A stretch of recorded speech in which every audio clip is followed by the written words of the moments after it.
Then when it came to giving a talk, it made me think about some things that transpired between both of our societies some decades ago. For example, in 1957, when the Soviet Union launched Sputnik, the world's first man-made satellite that orbited the Earth successfully. Back in the USA, everybody freaked out about this. They didn't like being behind in space and said, oh my God, we got to catch up. We have to get a satellite into orbit in 90 days, which seems crazy. And it was. Our first attempt blew up on the launch pad. But the second attempt succeeded. That was January 31st, 1958. It was almost 120 days after that initial launch. It's pretty fast by modern standards. Then in April 1961, Yuri Gagarin became the first human being to orbit the Earth. And again, that made news all over the world. Everybody was very impressed by that. And back in the United States, people were upset because, again, we're behind. We were behind in what was becoming clear was the space race. And we didn't like that. And what were we going to do about it? So in May 1961, 1 month after that flight, our president at the time, Kennedy, made a speech to Congress saying, like, look, if we're going to catch up and not be behind forever, we have to do something big. We have to commit a lot of money, a lot of resources. We're going to go to the moon, right? And that was kind of a crazy idea. And in 1962, he reiterated this in a famous public speech. And he said, look, we're going to go to the moon before the decade is over. And that was crazy. It was really crazy because we hadn't done anything remotely like that. But lo and behold, eventually we did. So Apollo 11 launched on July 16th, 1969, before the decade was over. And just this year, there's a very good documentary that came out about this whole mission. What it is it's made of all original footage that NASA took during the mission that's been sitting away in cupboards and closets, and they restored the footage, and they sort of made a recreation of what it was like to live through this mission. And I'm going to play a short excerpt from that documentary just to give you a sense of what the scale of this whole thing was like.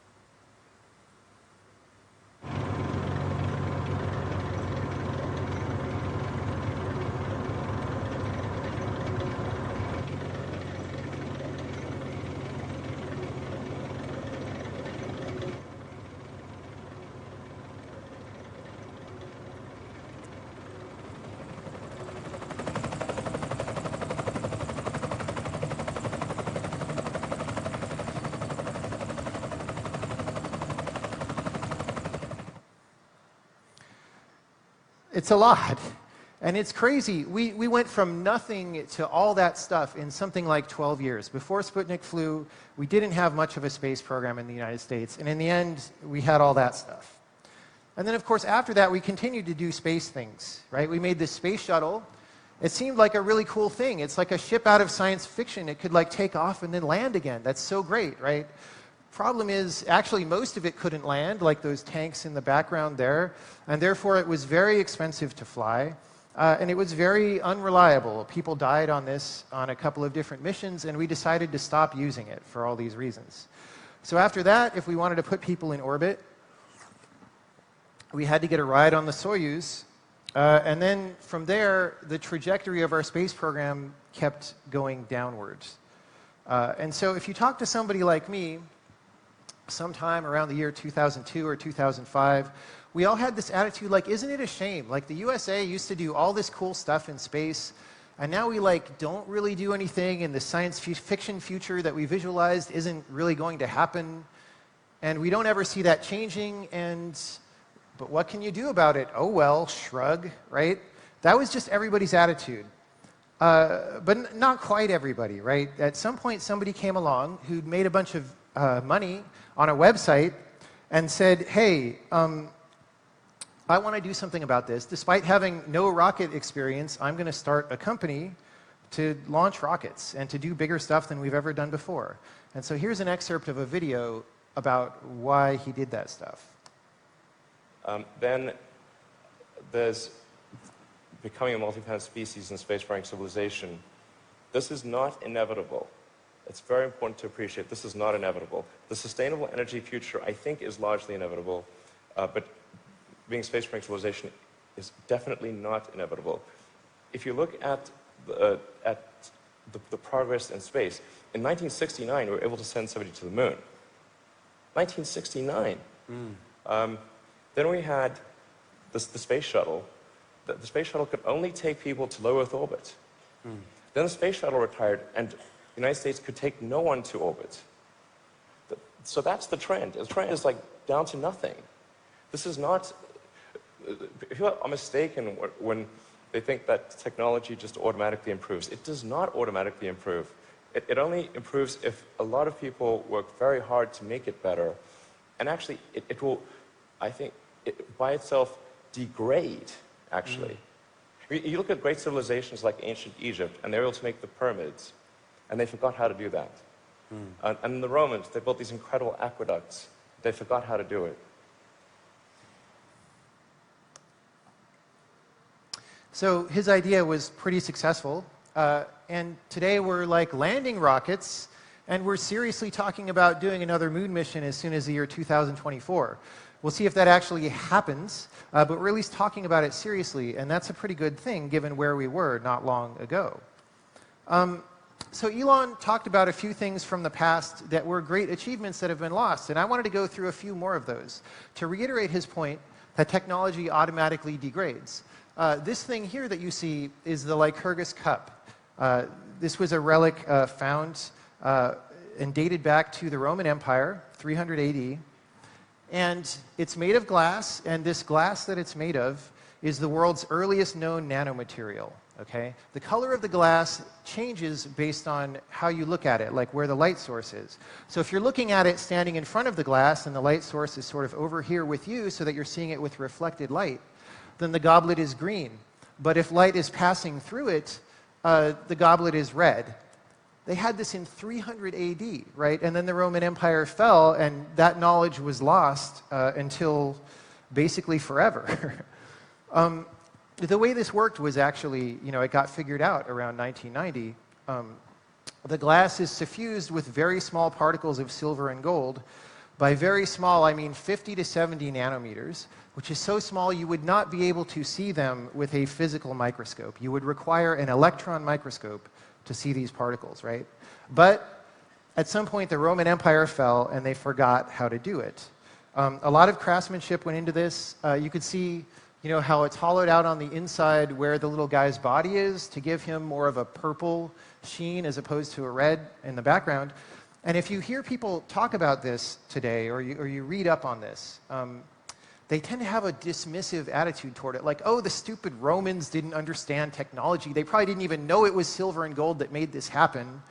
It was probably just an accident, and they made like 5 of these, right? Which is complete nonsense. Like, anybody who actually builds things, as opposed to just writing about them, knows you do not get a result this good without a constant process of iteration and refinement.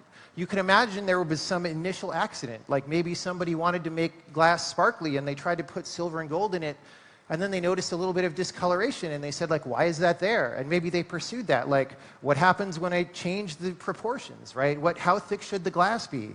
Like, engineering results this good takes a long time. And what that means is that in Rome, people were doing something that we would recognize today as material science. And then that was lost.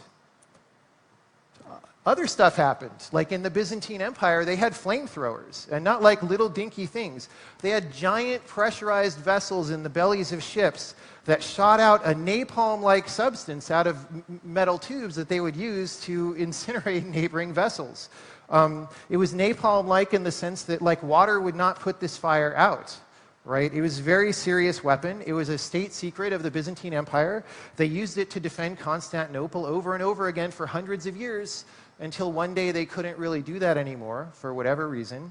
And this military secret just faded from knowledge. Nobody knows how to do it now, right? Obviously, we've reinvented flamethrowers, but they're different. This is the Antikythera mechanism. which is named after an island in Greece where this was found on a sunken ship. It was just a corroded hunk of metal, or a number of corroded hunks of metal, but it was very clear when they were originally discovered that gears were involved. And over time, people analyzed this. They realized it's a mechanical calendar that was used to say things like, you know, what year is it? What are the phases of the moon? Where are the planets going to be right now? When is the next Olympic Games, right? And people have run scans on what is left of this and managed to deduce what all the gears were in this mechanism. And it's very different from what I thought. When I first heard news about this, I thought like, oh, they must have had some cute little gear things in Greece. That's surprising. But let me just show you the scale of the generally agreed upon reconstruction of what this device actually was.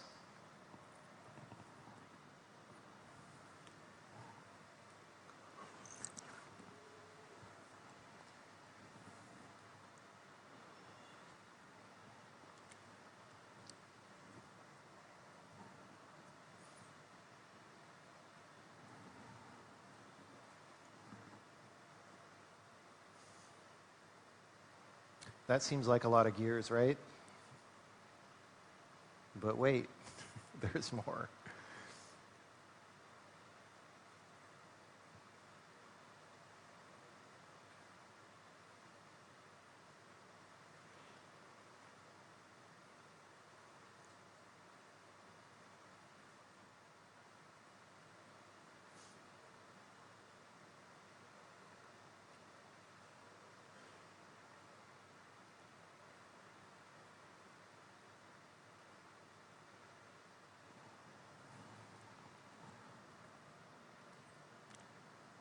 So ancient Greece had that, but that is not the picture that we have today of ancient Greece, right? And the thing to realize is you don't just get here from nothing. It's not like one day there weren't any gears and then the next day some guy makes this, right? You need a whole process of science to create something that sophisticated. And we don't know anything about that today, right? All of that was lost. And I could go on and on with examples. There's a whole bunch of things from history that are like this. But we don't have time.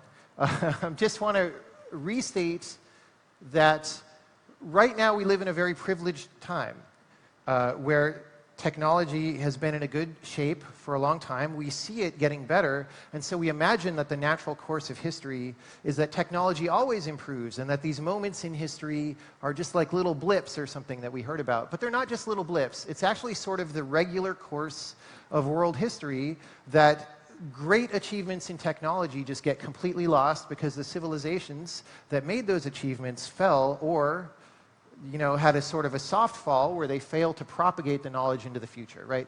Technology goes backward all the time, and not just in ancient history, also in the modern day, right? We lose knowledge all the time. So I'm going to read an excerpt from an interview with Bob Colwell, who was the chief microprocessor architect at Intel for a while. But this interview is from before that. It was from the booming days of Silicon Valley when he worked at a startup called Multiflow. They were trying to make a very large instruction word processor when that was a new experimental idea. And they were having a lot of problems. Like when you try to design the chip, you're using components from other manufacturers, and he just couldn't get anything to work reliably. And he was like, what the hell, right? So he says, Rich Lethin and I made a pilgrimage down to Texas Instruments in Richardson, Texas, and we said, as best as we can tell, many of your chips don't work properly, and does this come as a surprise to you? I half expected them to say, what, you're out of your mind, you've done something wrong? Come on, you don't know what you're doing, go use somebody else's chips. But no, they said, yeah, we know, let me see your list. And they looked at the list and said, well, here's some more that you don't know about. And by the way, it wasn't just TI. Their parts were no worse than anybody else's. Motorola's were no good, Fairchild's were no good. They all had this problem. And so I asked TI, how did the entire industry fall on its face at the same time? We are killing ourselves trying to work around the shortcomings in your silicon. And the guy said, the first generation of transistor logic was done by the old graybeard guys who really knew what they were doing. The new generation was done by kids who are straight out of school who didn't know to ask what the change in packaging would do to inductive spikes, right? So when you change the voltage in places on a chip, it generates a magnetic field because that's just what happens. And when those fields interact across a chip, it's bad, right? And the new people designing these chips didn't know to take that seriously. And that's why technology degrades, or it's at least one reason, right? It takes a lot of energy and effort to communicate from generation to generation these important things that you need to know in order to do a competent job making the technology. And there are losses in that communication process, almost inevitably. And without this generational transfer of knowledge, civilizations can die because the technology that those civilizations depend on degrades and fails. So let's talk about a civilization that fell, actually a whole group of civilizations. The diagrams I'm going to show here are from a lecture you can find on YouTube called 1177 BC, the year civilization collapsed, by Eric Klein. And we're talking about the Late Bronze Age, which was the time of a number of civilizations you've heard of probably, like the Egyptians, or the Mycenaean Greeks, right, or the Hittites, the Babylonians. So this civilization, or this network of civilizations, was sort of spanning Mesopotamia and the Mediterranean Sea. And they had developed quite a sophisticated network of trade. So in this graph here, each of these points is one of the civilizations, and the lines are, established communication and trade routes between those civilizations. And whereas not all of them were connected to all of the other ones, they were interconnected enough that you could relatively efficiently route things from one place to another if you needed to. And that was very important, because bronze, which the civilization depended on for things like defense, was hard to make back then. You had to do it by combining copper and tin, and copper was relatively hard to find and was found in places like the island of Cyprus. And tin was also really hard to find and was found very far away from those copper places, like in Afghanistan. And so you somehow had to persistently ship these things around in order to make your bronze and the other things that your society depended on. And nobody's sure exactly what happened in this collapse, but people believe there was some kind of environmental stressor to kick it off, like there was a huge drought, possibly also some floods are theorized, and this led to some people attacking some other people, and maybe you need to start using your ships for defense instead of trading. And basically you went from all these flourishing civilizations to 100 years later, none of them were left. And by none of them were left, I don't even mean that the nation states were gone. Like many of the cities were burned to the ground, and the languages and cultures don't survive. Even though they wrote by pressing things into stone, nobody was able to translate those languages. Even today we still can't translate a lot of them. So so much knowledge was lost here in this collapse. We'll get back to it later. But so I want to bridge this to the modern day in some way, and my thesis for the rest of this talk is that software is actually in decline right now. It's in maybe a soft decline that just makes things really inconvenient for us, but it could lead to a hard decline later on, because our civilization depends on software. We put it everywhere. All our communication systems are software. Our vehicles are software. So, we now have airplanes that kill hundreds of people due to bad software, and bad software only, right? There was no other problem with those airplanes. Now, I don't think most people would believe me if I say software is in decline. It sure seems like it's flourishing, so I have to convince you at least that this is a plausible perspective, and that's my goal for the rest of this talk. And what I will say about that is, these collapses like we're talking about, that Bronze Age collapse was massive. All these civilizations were destroyed, but it took 100 years. So if you're at the beginning of that collapse in the first 20 years, you might think, well, things aren't as good as they were 20 years ago, but it's fine, we're basically the same, right? But then you keep thinking that, every 20 years another couple cities get burned to the ground, and then eventually there's nothing, right? Fall of the Roman Empire was about 300 years. So if you're in the middle of a very slow collapse like that, would you recognize it? Would you know what it looked like from the inside? So of course I expect the reply to what I'm saying to be, you're crazy, software is doing great. Look at all these internet companies that are making all this money and changing the way that we live. And I would say, yes, that is all happening. But what is really happening is that software has been free riding on hardware. For the past many decades, we've had amazing advances in hardware technology. Computers keep getting faster and faster. It's really one of the greatest accomplishments in human history that we've somehow managed to do that. And software gets better, in air quotes, because it has better hardware to run on. That's the main reason. Software technology itself has not improved in quite a while, I claim, right? And you can say, but look at all these examples of cool stuff we can do, even in the past couple of years. So like AlphaGo was an AI that'll beat human players at Go. And you can go on like Instagram or whatever app and like make your face look like somebody else's face. That's crazy. We didn't used to be able to do that. And that's true. But most of these, again, are products of hardware being fast. Most of these cool things that we do now are due to machine learning algorithms. And it's, those really are relying on quantity of computation right now to produce impressive results. It's hard to imagine being able to train AlphaGo 20 years ago on the computers we had at that time, right? So it's not there are software technology improvements here, right? Machine learning algorithms have legitimately gotten better, but there's two things to say about that. Well, the main thing to say about it, I will say, is just that it's a minority of actual software technology, right? So of the volume of things that we run, the thing that runs the machine learning algorithm that produces the actual impressive result is a very small piece of the program.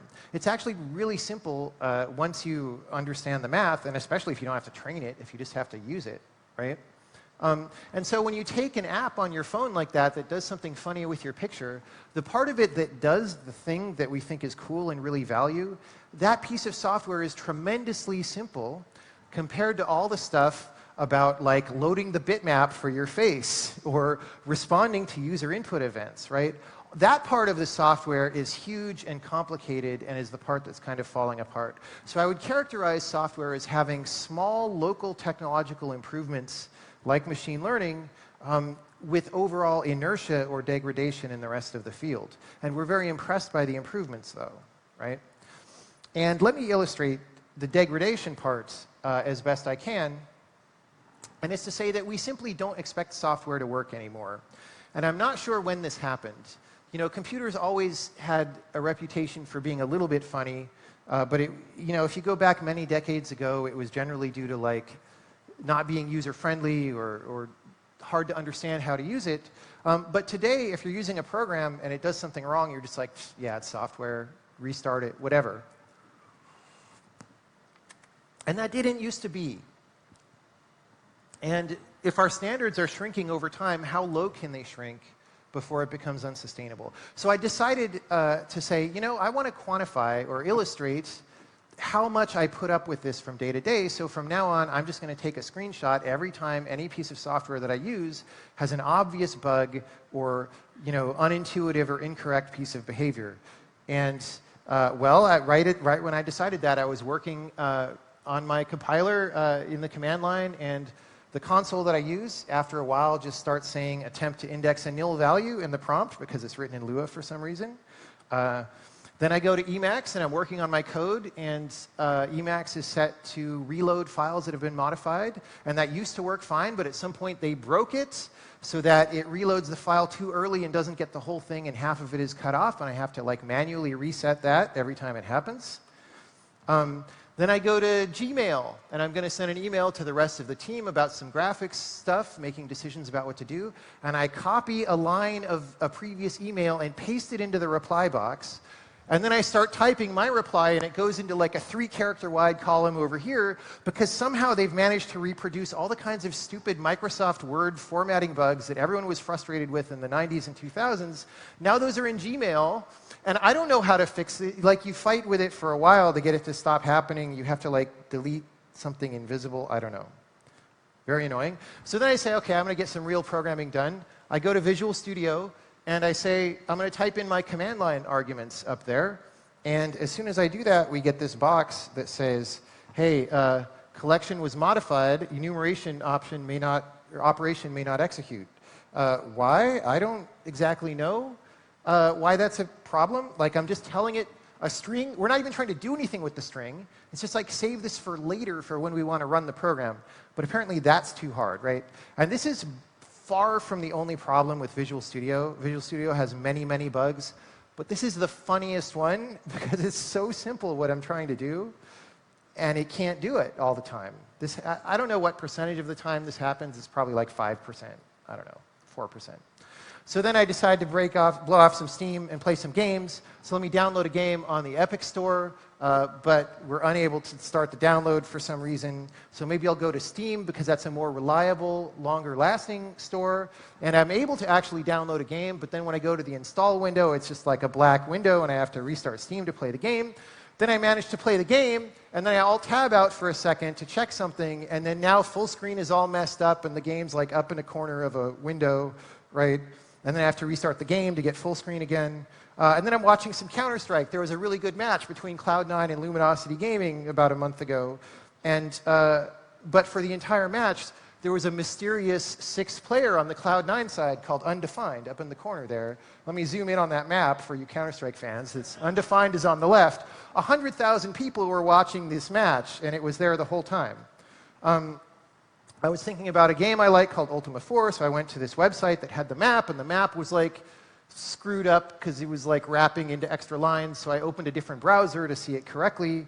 I needed to get a visa to come to the Russian Federation, so I go to the visa site, and I start typing my information, and maybe I typoed my phone number, or I put the +1 and it didn't like it or something.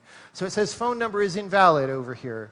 But I couldn't fix the phone number. No matter what I put in, it wouldn't accept it, because whatever the variable was for phone number is invalid would never get reset. So I had to like stop the application, close the website, like clear my cookies, go back, and reapply in order to be able to, and be very careful when I was typing my phone number. There's just so many of these. All of this was within a couple days. Like, I didn't have to try hard to find these, right? I just had to stop collecting them. But then I come here, and as if to give me more examples in this talk. So here in this hotel, where I've been writing this talk for a couple days, they have this software-controlled heating and lighting system where it's like you kind of push the non-button buttons and things happen. And some percentage of the time, not all the time, when I turn the air conditioning on or off, the phone rings.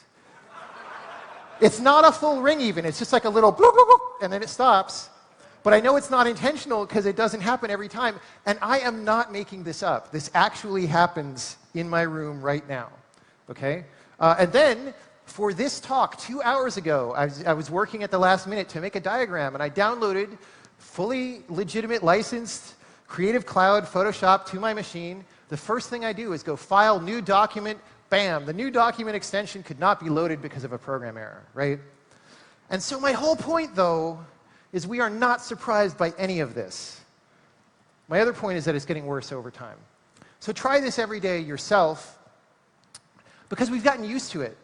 I didn't even think it would be as much, when I had the idea to record this, I didn't think it would be as much as it was.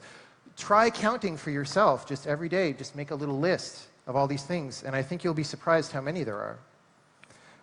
I don't know if anyone knows what this phrase means, 5 nines. I'm sure a lot of people don't. This used to be a very common phrase in the 1990s and 2000s when people wanted to sell you software or a hardware system. What it means is this system is up and working and available 99.999% of the time, right? 4 nines would be 99.99, whatever. And we don't use this anymore. I think in part because the number of nines would be going down and we can't make it go up again.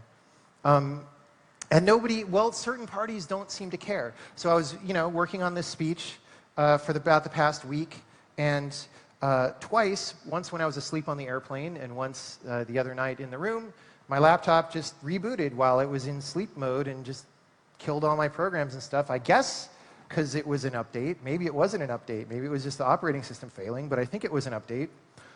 So that automatically takes my laptop down to like 3 nines or less than 3 nines. And if the laptop is less than 3 nines, nothing running on it could be 3 or 4 or 5 nines, right? So we've even lost the rhetoric of quality that we used to have, right? And so if you say this kind of thing, that software is buggy, then people like web programmers or hacker news people or whatever will say, yeah, we know, but the market won't pay for it, right? Like, we could make software better, but that takes time and money to fix the bugs and all that stuff, and our client won't pay for it, or the market punishes that because you take longer to get to market. And that's true to some extent. I could definitely argue with some parts of it. But here's the thing that I'm thinking today. If you haven't seen an entire industry produce robust software for decades, what makes you think they actually can, right? They're saying we could do it if we wanted to, but we're just totally not. But why would I believe that they actually can do it, right? Because, like we've said, there's this generational transmission of knowledge factor that I don't think is being passed along, right? So I think the knowledge of how to make things less buggy is lost. And even the knowledge of a technology company has changed. And again, this illustrates the difference between software and hardware. A hardware technology company used to be a place that makes advanced materials, or designs new radar, or like does something that you didn't used to be able to do before, right? So now in Silicon Valley, and as nearly as I could tell around the world, a software, quote, tech company is just a company that does stuff with computers and is then hoping to stumble into a market niche that it can exploit. And the point is the market niche. The point isn't the software, and the point is especially not designing higher tech software that pushes the threshold of technology forward, which is what hardware companies always used to do. And so we've even corrupted the words tech company, right? Okay, so now I want to bring it a little closer to what we do. There's been this sequence of abstraction that we've gone through as programmers over the decades, right? Originally, you had to program your computer in machine language. Then there was assembly language. Then we had this sequence of higher level languages like Fortran and C or C++. And nowadays, we have stuff like C# or Haskell or JavaScript that are even further away from the machine. And the justification for this is like, look, we're working at a higher level of abstraction. The higher your level of abstraction, the more work you get done because you don't have to worry about scheduling machine instructions and stuff. So we're really being smart and we're saving effort. And I think that's actually true. Like, I don't think we want to program things in assembly language. That's a waste of time. But somewhere through this chain, it becomes wrong. And that's how people are wrong a lot of the times, right? Like, you start out by being right, and then you extrapolate it too far into wrong territory. But the important thing to all of this is that we only see one side of it. We see that we're being smart and saving effort, and we don't see the flip side of all of these things, which is that there's a corresponding loss of capability, right? Because I don't program in assembly anymore, I no longer am able to program in assembly, right? If I don't, if I use languages that are too high level, and I'm a little bit lazy, as people often are, I don't know where my variables live in memory or what they look like or even how big they are, right? I certainly don't know what the CPU is doing in response to the code that I've written. I'm maybe scared to use non-managed languages because the very idea of memory allocation just seems too hard and scary. Or even if I'm a person who programs in a non-managed language, maybe I'm afraid of pointers and start generating this cult of being afraid of pointers and what to do about that, like the modern C++ people do, right? And so the rhetoric that we have is, I'm being smart, I shouldn't have to do the low-level stuff, right? But part of the reality is the loss of capability that corresponds to those choices. And both of those things can be true at the same time. I'm not saying that we're not being smart by going up some level. Well, a little bit. I mean, there's a problem, which is that the point of going up all these levels is supposed to be to make everybody more productive. But programmers are not more productive now than they used to be. In fact, it looks to me like productivity per programmer is approaching 0, and if that's true, then where's the proof that going up this ladder of abstraction further and further is really helping? So the way to at least, get a feel for this is you look at a company like, Twitter or Facebook that employs a lot of people. And you look at their product and you say, how much does that product change from year to year, right? How much functionality is added to Twitter year after year? How much functionality is added to Facebook? It's not that much, right? And then just divide by the number of engineers at the company, right? Which is thousands or tens of thousands sometimes. That's a very small number when you do that division, right? It's going to be pretty close to 0. So what's going on, right?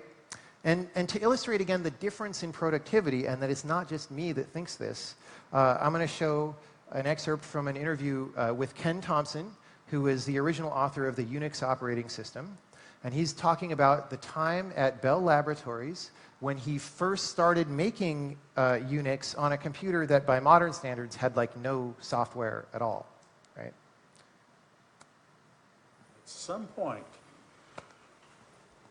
I realized, without knowing it up until that point, that I was 3 weeks from an operating system with 3 programs, 1 a week. An editor, I needed an editor to write code. I needed an assembler to turn the code into language I could run. And I needed a little kernel kind of overlay, call it an operating system. And luckily, right at that moment, my wife went on a 3-week vacation to take my 1-year-old, roughly, to visit my in-laws who were in California. Disappeared all alone, and 1 week, and we had Unix.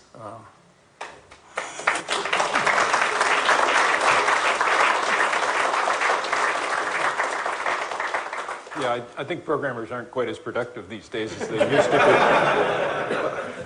be. Yeah, he says programmers aren't productive these days like that, and everybody laughs.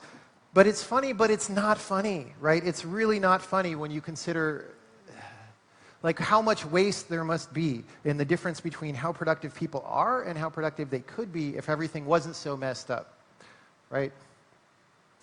So I've made a case that robustness of software is declining, productivity of programmers is declining.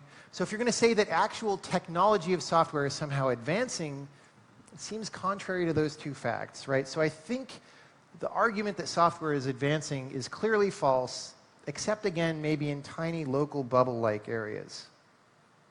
So now, why is it so bad? Why is it so hard to write programs? Why are we so miserable when we try to write programs today? It's because we're adding too much complication to everything, right?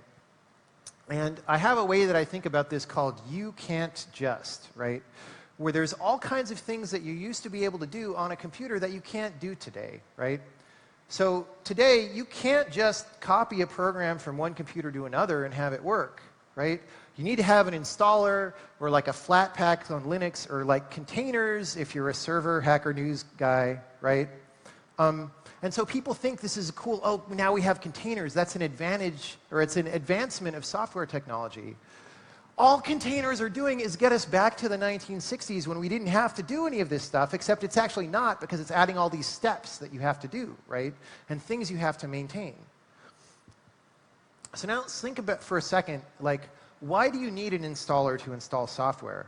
Is it because of the CPU? Not really. Like, imagine you have, well, you know, imagine you have some x64 machine code, and don't worry about how you got it into a computer's memory, but you just got it there, and you just jump to it. You set the program counter to that code.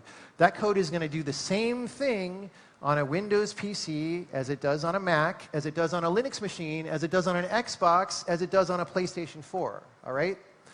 Because all of those systems use compatible CPUs. So what's the installer for? The installer is to get around the incompatibilities that we added at the OS layer, which is this immensely complex thing that we mostly don't want, actually. And so we tend to think about operating systems as adding capabilities to a system, to the system of the hardware and the software. But they also remove capabilities like compatibility, right? And it's often very arbitrary. And it doesn't get any worse than I think it does for us today when it comes to shading languages. Anyone who ships 3D engines is going to know what I'm talking about. So it used to be that if you wanted to compile a program for many platforms, you could write it in some portable language like C or C++, and you might have to do some little if-defs to modify it for the different platforms, but you could do that, and it's mostly the same program. Today, you can't do that because we've decided if you're running a shader, it needs to be in a different programming language on every single platform, even if the hardware is the same, right? So if you have an x86 CPU and an NVIDIA GPU, then on one OS, you need to write your shader in metal shading language, and on another OS, you need to write it in HLSL, right? And they're different, even though they're the same. And so you either have to rewrite everything n times, where n is large, or you have to start using auto translation systems to rewrite your shaders, and those come with a lot of complexity and annoyance and bugs. And why, though? A shader is a simpler program than the old programs that we used to write. But why have we made it harder to build a simpler program? It doesn't make any sense. We don't care, right? So the list of things you can't just do. You can't just copy a program. You can't just statically link. You can't just draw pixels to the screen. Oh my God, the number of steps you have to do to draw a pixel today is crazy. You can't just write a shader. You can't just compile a program on Windows without a manifest and stuff. And on these new closed platforms, you can't just run an executable unless it's signed through this whole process, right? And all of these things, and many more that are not on this list, add friction, bugs, time, engineering time, and headspace that keeps us from thinking about interesting things to actually do. There are a couple of examples of this that illustrate this isn't going to end anytime soon, have entered my own life. So one of my side projects is a compiler, and to compile programs, you need to link them against libraries on people's machine, like, for example, the Windows SDK and the C runtime library. And now different versions of things install those in different places on the machine, and so you have to be able to find them to do the linking. And rather than make this easy, today Microsoft gives you a program called VSware, which you can find on GitHub. And the job of VSware is just to tell you where these libraries are installed. It is more than 7,000 lines of source code in 70 files. Okay? And they didn't even try to bundle it as a library. It's a standalone program. So what they're thinking now is, you can't just make a compiler that's a standalone program. It's obviously going to be a suite of applications. And once you have a suite of applications, what's one more? What's like a little VSware hanging out in there, right? They're not even thinking that this would be bad. It's crazy. I made my own version of this based on some other people's work and got it down to 500 lines of code, which is still way too many to basically ask 2 questions that should be 2 lines of code, right? It's a multiplier of 250. And then, also in the programming language world, there's this thing called language server protocol that is pretty much the worst thing that I've ever heard of. And there are just proponents of this all over. They're building systems for this right now that are going to be living on your computer tomorrow, or today. Already, maybe. And as far as I can tell, it's basically a more complicated, slower way to do libraries. So say you've got an editor for some programming language, and you want to be able to do stuff that we've been doing for decades already, like look up the declaration of an identifier by clicking on it, or have tooltips that say, what type is this value, right? Well, they say the way you should do that is, you have your editor, and then it's a hassle to make plugins. This is the made-up problem. It's a hassle to make plugins for all these different things. So in order to standardize, you're going to run a server on your machine, and then your editor talks over a socket to the server, and the server talks back and gives you the answer, right? Which has now turned your single program into a distributed system. But the flaw in this whole line of thinking that none of these people seems to actually think about at all is that there's nothing special about looking up the location of an identifier in your that's just an API we have all the time for everything. So the obvious next step, if you're saying that we should architect our APIs like this, is to do this for other tasks, right? So now your editors or whatever program is going to be talking to multiple of these things. And now if you ever want to author anything for this, you now have to author and debug components of a distributed system where state is not located in any central place. And we all know how fun that is, right? But of course, libraries are not that simple, right? Libraries use other libraries. So what happens at that point is you're running all these servers on your system, and some of them are going to go down and have to restart, and people are synchronizing with each other. No, this is a disaster, right? And people are actively building this right now. And meanwhile, while we're spending all this time overcomplicating stuff that we used to be able to do in 1960, in the games industry, we're not even able to do the things that we've needed to do forever. So like, today, games can't run consistently in full screen, as you see from the screenshot. And I don't wish to bag on that particular game, because we all put a lot of engineering work into trying to make our game run in full screen. It's kind of embarrassing. Like, why, right? Also, it's actually impossible on a PC right now to render at a smooth frame rate. It is simply not possible no matter what you do. Alan Ladovats of Crow Team has a talk at GDC and a paper about what you actually would need to do this. We just don't even have that capability, which is insane, right?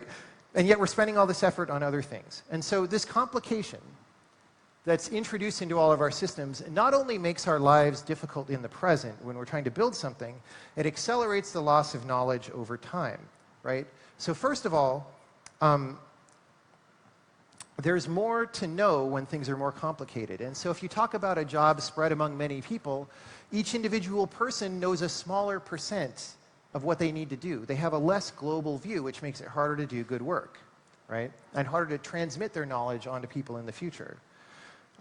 Another thing that happens is that deep knowledge becomes replaced by trivia. So deep knowledge might be a general concept, like here's how cache coherency works, and that enables software to run fast on like different processors and stuff. And trivia is something like, well, this sprite in Unity doesn't display properly for some reason, but we know we can fix it if you open this panel and toggle this Boolean, and that fixes it for a while, but then some weeks later, for random reasons, the Boolean mysteriously untoggles, so just make sure to check that before you ship, and it'll be fine, right? And the reason that's trivial is not only because it doesn't apply to anything else in the world, but it's also going to be outdated in 6 months when the next Unity comes out, and it's just offensive that we're spending our brain power on these things. Okay? And the third thing that happens is good information is drowned by noise. So if something is really hard to understand, the percentage of people who put the effort into understanding it is going to be small. And the harder it is, the smaller that percentage. And so if you ask people, or you learn at a school, or you search on the web, your probability of getting a bad answer to the problem is much higher for more complicated things than it is for less complicated things. And so the complication propagates and magnifies. So let's get back to this collapse of civilization stuff, right? The more complexity we put in our system, the less likely we are to survive a disaster, right? Because we have to maintain all that complexity. We're acting right now like we believe that the upper limit of what we can handle is infinity amount of complexity, right? But I don't think that makes any sense. So what's the upper limit? How would we decide how much complexity we can handle? And that's different from what people today actually can handle. So if you have an engineer who can hold a whole system in his head that's really complicated and work on it, when that guy quits and needs to pass on his job to somebody new, he's not necessarily going to be able to communicate all that, right? So the amount of complexity we can sustain over time is less than the amount of complexity that individuals can do today, right? So why am I talking about this at a games conference, right? Like, everybody knows that games aren't serious and whatever, right? But video games at least used to be about maximizing what the machine could do and like really impressing the people playing the game.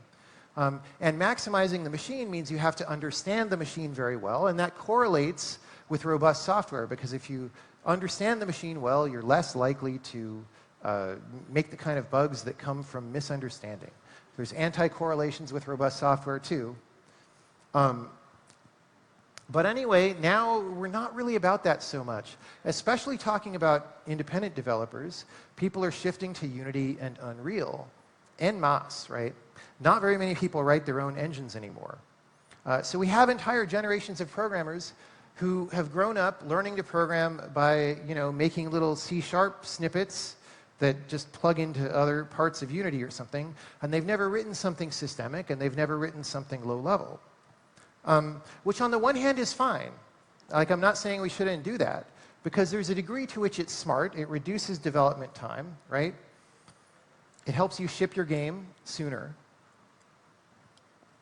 But, like I said before, there's a flip side.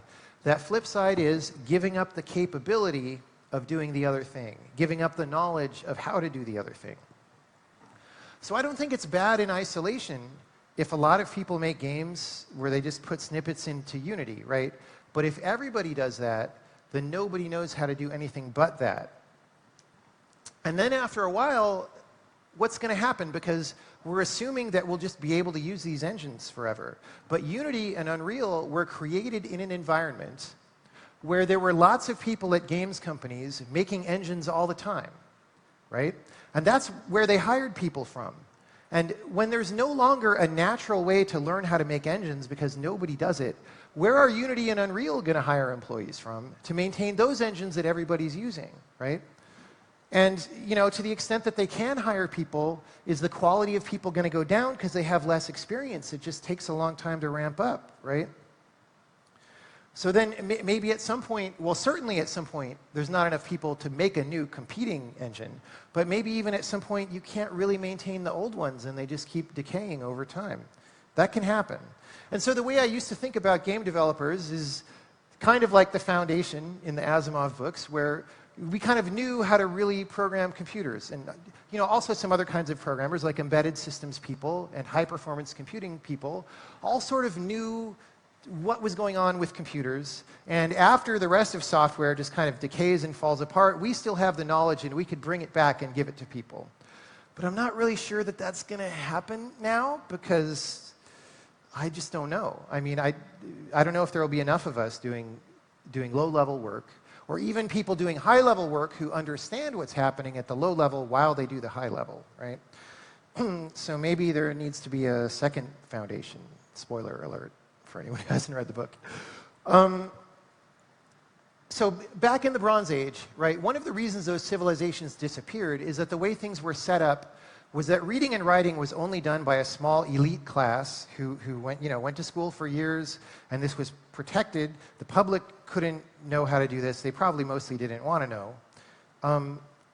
And because those skills weren't widespread, they were fragile, so when the society was disrupted, they weren't continued because not enough people could carry it forward. Today, almost nobody knows what's happening on a CPU, right? That skill is not widespread, so it's fragile.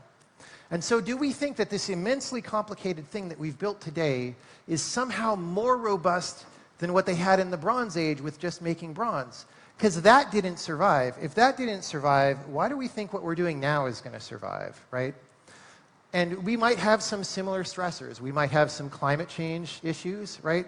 Or we might have some new stuff. Like, what happens if there's so many cyber attacks that countries just start cutting each other off the internet, right?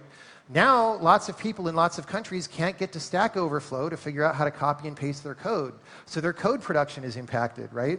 Or what happens if China just says, you know what, we're just going to keep all the CPUs now. We don't want to sell you any. What's going to happen, right? None of these things in isolation, I don't think, will bring down civilization, but it can certainly hit the system with a big shock, and if the system is too complex, it may not survive that shock very well. And so I'm just trying to say, like Elon Musk was saying, that technology by itself will degrade. And we need to, as soon as we can, start working against this, right? At every level that we have access to. We have to simplify the hardware we're running on. We have to simplify the operating systems we use, the libraries we use, the application code we write, the communication systems we do this over, like the internet. We have to simplify how we compile, debug, and distribute software. And we have to simplify how people interface with software. And that sounds like really a lot of stuff to do, but the good news is that all of these things are so ridiculously complicated right now that it's very easy to find things to improve. Simplifying any of these systems only requires the will to do it, rather than, and a taste. You have to have a taste to recognize how complicated things are and how they would be better if they weren't so complicated. Okay, now a lot of people are probably like, okay, whatever. Software is complicated, but I don't believe civilization is going to collapse or anything. And so, maybe, but I would say if you're a programmer, you should care about this anyway, because even just your own personal future, like, programmers are not that happy today. We're often very grumpy, and the reason we're grumpy is because we're doing stupid things all the time instead of interesting things. And that's not going to get better if we keep doing things the way that we do them, right?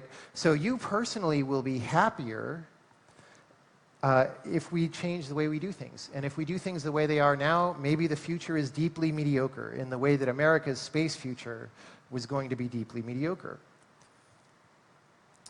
Now, even if you just want to survive as just an individual game developer, like you're thinking, look, I just want to get my game done, I want to ship it, I want it to succeed financially, even if you just want to have a very limited scope of concern like that, removing complexity is still the right short-term play, even if it doesn't seem like it. I'm sure we all are very familiar with cases like, well, we're going to ship in 5 months, and we're having a lot of problems with this particular system. It's really buggy, you know, it loses people's work all the time, whatever.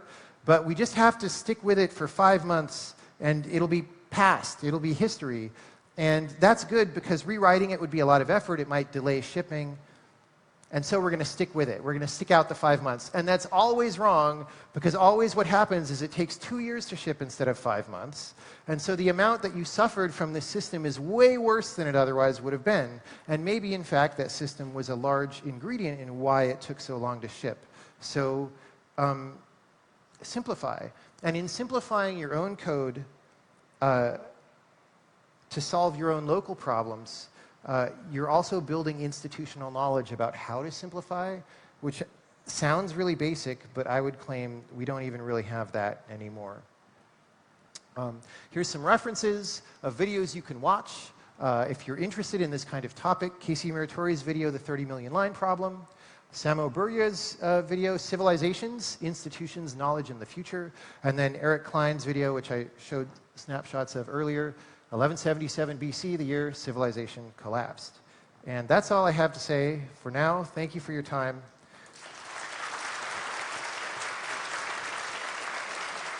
Wow. Very impressive. Don't you think that the collapse will happen when we reach the point of technological singularity? Because simplifying is, I think, it's some kind of way to prevent it.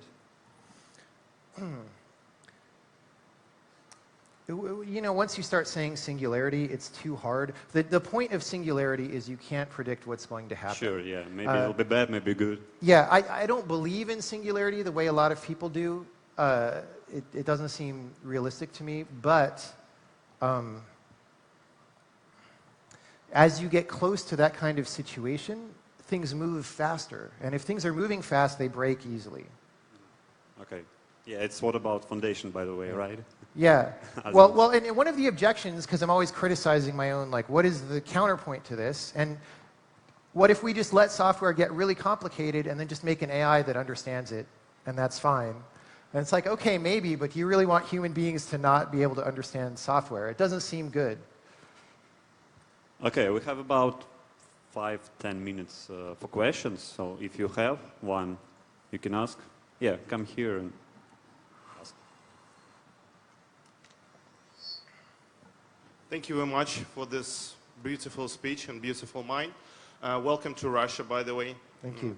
And I've been doing games in GameMaker for 17 years, and we spent 1 year on doing 3D in GameMaker.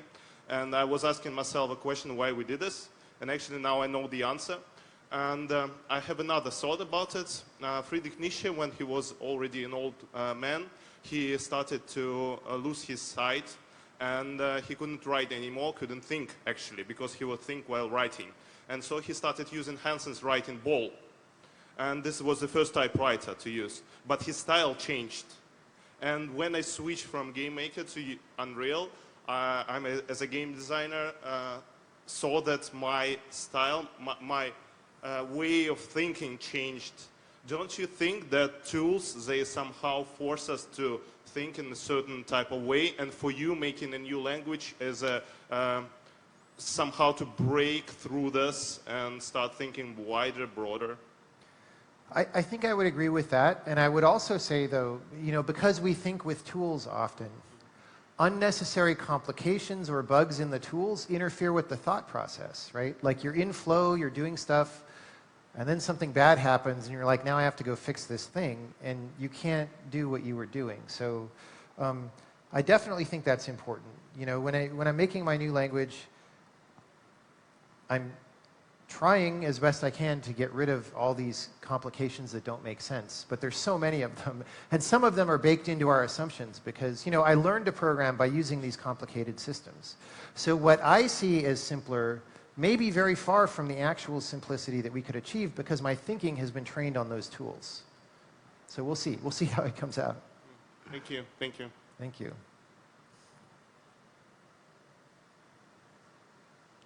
Hi. So let's say I'm an indie developer and I'm sold on your ideas. I don't like Unity either, and I want to put pixels on screen with great ease, but I'm not yet ready to write my own engine as you do. Well, you would have to write your own operating system to put pixels on the screen. So, What is the set of currently existing tools I can use, or like?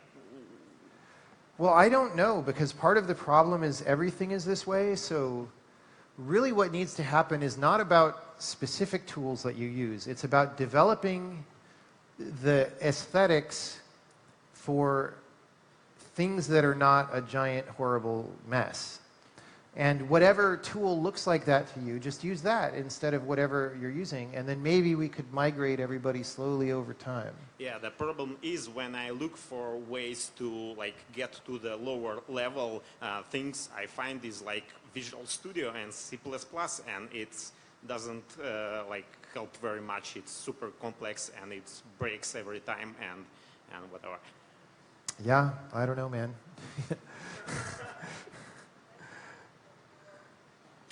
Thank you very much for your talk. My question is, in 1968, 30 years after the concept of the computer was invented, Edgar Dijkstra said that where the mainframes were having 2 megabytes of memory, even then, Edgar Dijkstra said that the programming is just too hard by its concept to be done by human beings. Are you sure that simplification will help to any extent? Well, it'll help. Whether it makes them completely understandable by us, I don't know. I mean, I think you could. I haven't read the Dijkstra piece that you're talking about. It's called Humble Programmer. Okay. I think you could rate it by what problem are you trying to solve, right? And how complicated. Like, there's an inherent complexity to a problem, first of all. And so there may be problems that are so complicated it may be hard to understand what the software looks like to solve that. But then there's also added complication because we're solving this with existing systems, and those systems already prevent us from doing certain things. And so there's a difference between ideal complexity and actual complexity, and I just want to get closer to ideal complexity. Whether that's good enough, I don't know. Thank you very much. Yeah. Okay, we have time only for one small question. Yeah. And after the session, you can find I'll be Jonathan able and to ask him. hang out and talk to people, Yeah. Thank you for your talk. There was already some time ago another try to simplify software, appears interfaces, abstraction, JavaScript, function production, and other. Why it gone to the wrong way, and how to take good simplification way? I'm not. So, which simplification are you referring to? Interface, abstraction interfaces, another languages appear in other languages, and operation systems become. Well, there's a difference between, and I don't think this is understood very well by everybody. There's a difference between simplifying and making a higher level of abstraction. We say that's simplifying, but actually it's actually making things more complicated most of the time because there's more stuff underneath, right? And that's what we have not acknowledged as a programming community. That said, there have been movements in the past of trying to simplify programming, so things like Smalltalk or Logo or languages like that. And I think that those were all good attempts. I think they were all impractical in some way. So like Smalltalk is just, in my opinion, not a good language for writing robust software. And so, it had some good ideas, but it also had some bad ideas, or that were not obviously bad, but it's why nobody adopts it. And so it's a hard problem to solve to simplify in the right way sometimes, but we need to work on that problem. Yeah. Thank you. Okay, thank you. Don't forget to rate this session. Thank you, everybody. And yeah, this was the last session for today, for this call, and next will be roast. And please free up these seats near the tables. Освободите, пожалуйста, места за столами. Можете пересаживаться в зал, они будут нужны для роста и для awards.